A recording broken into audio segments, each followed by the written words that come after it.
नमस्कार साथियों, सूर्य नगरी यूनिक्लो क्लासेस के यूट्यूब चैनल पर मैं उर्मिला राठी आपका हार्दिक स्वागत और अभिनंदन करते हैं। बात करें गुजरात जुडिशरी की, और गुजरात जुडिशरी में सब्जेक्ट जो है बढ़ चुके हैं। सब्जेक्ट बढ़ने के बाद बड़ा टेंशन सा हो रहा है, मुझे क्या पढ़ना चाहिए, कैसे पढ़ना चाहिए, कितना पढ़ना चाहिए। देखिए बेटा, आज फरवरी चल रहा है, फेब, मार्च, अप्रैल और 15 मई यानी 15 दिन आपके पास हुए। अगर देखा जाए तो आपके पास 3.5 मंथ है, 3.5 महीने है। आप अपने उस 28, 29 जो सब्जेक्ट है उनको डिवाइड करें आराम से, और डिवाइड करके पढ़ सकते हैं। अपना आर फिक्स करें, मुझे मॉर्निंग में पढ़ना है, मुझे इवनिंग में पढ़ना है, मुझे दिन में रेस्ट करना है, मुझे रात को प्रॉपर सोना, आप अच्छे से कर सकते हैं। देखो, कितने भी सब्जेक्ट बढ़ जाए, लॉ तो लॉ है, वो बदल नहीं सकता। कानून को पढ़ने का तरीका अगर आपको आ गया तब कोई भी लॉ पढ़ सकते हैं। ठीक है, अब इसके साथ ही हम लोग बात करेंगे पीसीपीडीटी एक्ट की। उससे पहले आप लोगों का एक बहुत बड़ा डाउट चल रहा है कंप्यूटर सर्टिफिकेट को लेके। तो अभी जैसे मेरे पास जो गुजरात के स्टूडेंट है उनसे मेरी चर्चा हुई, तो ऐसा जरूरी नहीं है कि आपके RSCIT का कोर्स होना चाहिए या ऑल लेवल होना चाहिए PGD से। आपके पास कंप्यूटर का बेसिक सर्टिफिकेट भी चलेगा। जो इंस्टीट्यूट है कंप्यूटर का वो रजिस्टर्ड होना चाहिए, और वहां पे आपने कोर्स कर रखा है, उसका कोर्स के ऊपर आपको एक सर्टिफिकेट मिलेगा, उसका रजिस्ट्रेशन नंबर अगर उसमें मिल जाता है तो आपके कंप्यूटर का बेसिक सर्टिफिकेट भी आपके काम आ सकता है। सेकेंड, ये बेसिक सर्टिफिकेट गुजरात स्टेट का होना जरूरी नहीं है, वो इंडिया के कहीं पर भी किसी भी स्टेट का हो सकता है। इसके साथ ही साथ अगर 12th में आपका कंप्यूटर साइंस था तो अलग से कंप्यूटर की जरूरत नहीं है। यदि ग्रेजुएशन में आपके पास कंप्यूटर साइंस था तो उसकी जरूरत नहीं है। यानी जिसने पहले से कंप्यूटर में कोई कर रखा है कोई कोर्स, तो उसको अलग से सर्टिफिकेट की जरूरत नहीं है। आपके पास ओ लेवल है चलेगा, PGDCA है चलेगा, आपके पास RSCIT है चलेगा, या फिर किसी स्टेट स्पेसिफिक ने कोई भी कंप्यूटर सर्टिफिकेट निकाल रखा है, कोई कंप्यूटर सर्टिफिकेट कोर्स निकाल रखा है, वो भी चलेगा। आप इस मामले में टेंशन फ्री हो जाइए, बस आपके पास एक कंप्यूटर का सर्टिफिकेट होना चाहिए। ठीक है, चलिए हम लोग स्टार्ट करते हैं। आज आपकी गुजरात का एक एक्ट, उसका नाम है पीसीपीडीटी एक्ट 1994। एक्ट नंबर इसका 57 है। अभी हाल ही में राजस्थान में एक एग्जाम हुआ था जुडिशरी का, जिसके अंदर इंडिसेंट एक्ट के 3 तरह की डेट दी हुई है। पब्लिश कब हुआ, एनफोर्स कब हुआ, सिग्नेचर कब हुआ, अब कुछ भी पूछा जा सकता है। तो इसके पास भी 3 डेट है। ये इसमें सिग्नेचर किया प्रेसिडेंट ने 20 सितंबर 1994 को। ये पब्लिश कब हुआ था आपका 29 सितंबर 1994 को, और इसका एनफोर्समेंट कब हुआ 1 जनवरी। इसका जन्मदिन भी 1 जनवरी को आता है 1996 को। इसके अंदर टोटल चैप्टर आपके पास 8 है, टोटल सेक्शन 34 है। ये 1 जनवरी 1996 को आया है, और इसका एक्सटेंड पूरे इंडिया में हो चुका है। चैप्टर नंबर 1 कहता है मैं प्रीलिमिनरी हूं, जैसे सबका चैप्टर, इसका भी चैप्टर 1 है प्रीलिमिनरी, सेक्शन 1, 2 का 2। चैप्टर 2 कहता है मैं रेगुलेशन करूंगा, किसका, 3 चीजों का। किस किस का करेंगे, हमारे पास जेनेटिक काउंसलिंग सेंटर है, लेबोरेटरीज है, क्लिनिक्स है, इन तीनों के रेगुलेशन को लेकर काम करेगा ये एक्ट। सेक्शन 3 से 3 भी कहता है। चैप्टर नंबर 3 कहता है मैं रेगुलेशन करूंगा किसका, प्री नेटल डायग्नोस्टिक टेक्निक्स का। होता क्या बेटा, हमारे पास 2 ऑप्शन होते हैं।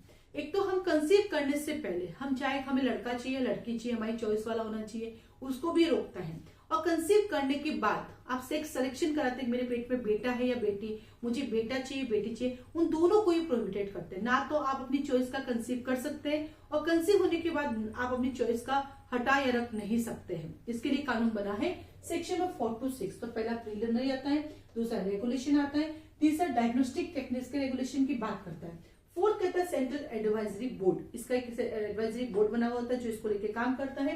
7 to 16A।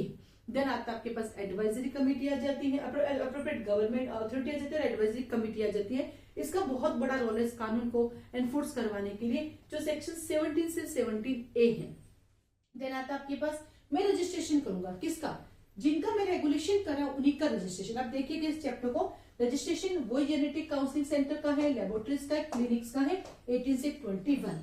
यदि आपके इन सेंटर्स पे किसी तरह की इरेगुलरिटीज पाई गई, या फिर आप सेक्स डिटर्मिनेशन करते हुए पाए गए, तो चैप्टर नंबर 7 बताता है वो सब ऑफेंसेस होंगे और उसमें पेनल्टीज होंगी 22 से 28। और देन आता है मिसलेनियस जो खत्म करता है 29 से 34।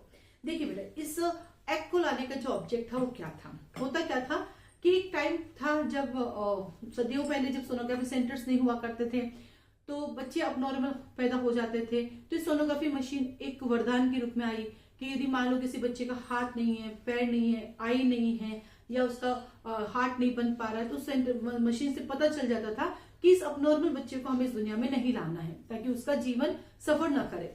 लेकिन हुआ क्या, आया था यूज के लिए, उसका हुआ मिसयूज। लोगों ने वो तो किया ही है, लेकिन साथ ही साथ उनको चॉइस मिल गई कि मुझे बेटा चाहिए या मुझे बेटी चाहिए। वो 3 मंथ 4 मंथ के अंदर जाके चेक करवा लेते और पता चलता बेटा है बेटी, जो रखना वो रखेंगे, अन्यथा उसका क्या कर लेते, मिसकैरेज करवा देते या कहते गर्भपात करवा लेते या सफाई करा ले, जो भी XYZ उसको वर्ड यूज करते वो करते थे। तो उसको रोकने के लिए फिर 1994 के अंदर पीसीपीडीटी एक्ट लेकर आए। 1994 में पीएनडीटी एक्ट आया था कि भाई आप गर्भवती होने के बाद आप चेक करने लगे, लेकिन फिर से एक नई टेक्नोलॉजी आ गई कि भैया आप कंसीव करने से पहले अपने चॉइस का बच्चा पैदा कर सकते हो, कंसीव कर सकते हो। तो फिर पीसी इसके साथ जुड़ गया, जो आ गया था हमारे पास 1996 में। तो इसका नाम हो गया पीसीपीडीटी एक्ट 1994 और इसका एक्सटेंशन जो है 1996 में है। तो इसको एक्सटेंड उन्होंने 1996 में किए। फिर 1996 में से रूल्स बनाए गए। क्या किया, 1996 में से रूल बनाए गए। अब जब आप पढ़ेंगे पीसीपीडीटी एक्ट तो आप देखेंगे आपके बैग में एक्ट भी है, 1996 के रूल्स भी हैं, 1996 के रूल्स भी हैं, एडवाइजरी कमेटी के 2014 के अंदर फिर से इसमें कुछ अमेंडमेंट हुए और फिर रूल्स भी है। अब आपका क्वेश्चन आता है कि क्या मैम हमें सिर्फ इस एक्ट को पढ़ना है या इसके रूल्स को पढ़ना है? तो एग्जाम पॉइंट ऑफ व्यू से आपको सिर्फ ये एक्ट पढ़ना है, एग्जाम में रूल्स नहीं पूछते हैं। रूल्स तो प्रैक्टिकली जब कोर्ट में इसकी प्रोसीडिंग चलती है तब पूछे जाते हैं, तो आपको इसके जो है एक्ट पढ़ना है। रूल्स 1996 का आपको नहीं पढ़ना, इवन दो इसके अंदर 2015 में फिर से अमेंडमेंट भी हुए हैं। जो अमेंडमेंट हुए वो आपको देखने हैं, बाकी आपको इसमें नहीं देखने। बाकी सारे रूल्स है, 1996 का रूल है, 1996 रूल है, 2014 भी रूल है। बस एक 2015 छोटे मोटे अमेंडमेंट हुए वो आपको साथ साथ इसमें देखना है।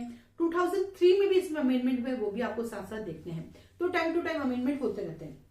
अब अगर इस एक्ट की बात करें कि एग्जाम पॉइंट ऑफ व्यू से आपको किसको फोकस करना चाहिए, तो हम एक दिमाग लगाओ कि हम इसका एग्जाम दे रहे हैं जुडिशरी का। जब ये सारा मैटर हो जाता है तो कोर्ट में केस आता है, भाई आपने लड़का लड़की जांच कराया नहीं कराया, आपके सोनोग्राफी सेंटर पे इरेगुलरिटीज थी या नहीं थी। यदि ऐसा मैटर आपके सामने आ जाता है तो आप कौन, आप जज साहब है, और जज साहब क्या करेंगे, पनिशमेंट। तो इसलिए आपको कौन सा चैप्टर पढ़ना है, पहली प्रैक्टिस चैप्टर 7। तो जब भी कोई माइनर एक्ट होता है तो हमेशा हमें क्या देखना, ऑफेंसेस और पेनल्टीज क्या है। फिर कौन सा चैप्टर देखना, पहला चैप्टर, क्योंकि प्रीलिमिनरी तो आता ही आता है। और जैसे कि मैंने आपसे कहा कि इस पूरे के पूरे चैप्टर में सबसे बड़ा रोल किसका होता है, इन लोगों का। तो ये तो आपके पास, और ये बोर्ड, सुपरवाइजरी बोर्ड, तो ये 4 चीजें हैं जो जुडिशरी से रिलेटेड है, मतलब लॉ फील्ड से, कानून से रिलेटेड है। आपके पास नॉलेज होना चाहिए कि एक्ट क्या है, बोर्ड क्या कह रहा है, अथॉरिटी क्या कह रही है, एडवाइजरी कमेटी क्या कह रही है, और आपको एक्शन कैसे लेना है। ये जो 3 चीजें हैं वो टेक्नोलॉजी से रिलेटेड है, जिसको आपको सरसरी नजर से पढ़ना है। बट आपके मोस्ट ऑफ क्वेश्चन कहां से पढ़ेंगे, चैप्टर 1 से, 4 से, 5 से और 7 से। ठीक है, इसके साथ ही साथ मैं आपको एक बताना चाहूंगी कि हमारे यहाँ गुजरात जुडिशरी के बैचेस चल रहे हैं। आपको लगता है इतने कम टाइम में कोर्स हो पाएगा क्या? तो गुजरात के जितने माइनर एक्ट हैं उनकी क्लासेस चल रही दिन में 3 to 5 है, और मॉर्निंग आवर और इवनिंग आवर के अंदर मेजर एक्ट चल रहे हैं। अगर आपको लगता है कि डेडिकेशन है, मुझे सिर्फ बनना है और मुझे करना है, तो आप दिन में 5 क्लास यानी 5 सब्जेक्ट में बैठ के पढ़ सकते हैं। आपको लगता है मैडम मेरा माइंड करता है छोटा सा, एक दिन में 5 सब्जेक्ट मेरा कवर नहीं हो पाएगा, तो फिर आप अभी जैसे पढ़ रहे वैसे पढ़े। प्री क्लियर हो जाता है, वेल एंड गुड। नहीं तो नेक्स्ट ईयर के हिसाब से, जैसे सेमेस्टर वाला बच्चा है या फाइनल ईयर वाला बच्चा है, वो तो ज्वाइन कर ही सकता है। पर जिनको लगता है कि इतना टाइम मेरे पास है नहीं, मुझे केवल माइनर ज्वाइन करना है, तो भी कर सकता है। जिनको लगता है मुझे सिर्फ पूरे दिन पढ़ना है, मैं 6 घंटे की क्लास लेके 6 घंटा रिविजन कर सकता हूँ, तो बैचेस ज्वाइन कर सकते हैं। बैच ज्वाइन करने के लिए आपको क्या करना पड़ेगा, कॉल और मैसेज करके आप इन्फॉर्मेशन ले सकते हैं, इसकी फीस स्ट्रक्चर देख सकते हैं, क्या इसका फीस स्ट्रक्चर है। जल्दी ही हम कोशिश करेंगे गुजरात जुडिशरी के टेस्ट सीरीज निकालने के लिए भी। ठीक है, तो कंप्यूटर सर्टिफिकेट का टेंशन आपका खत्म हो गया।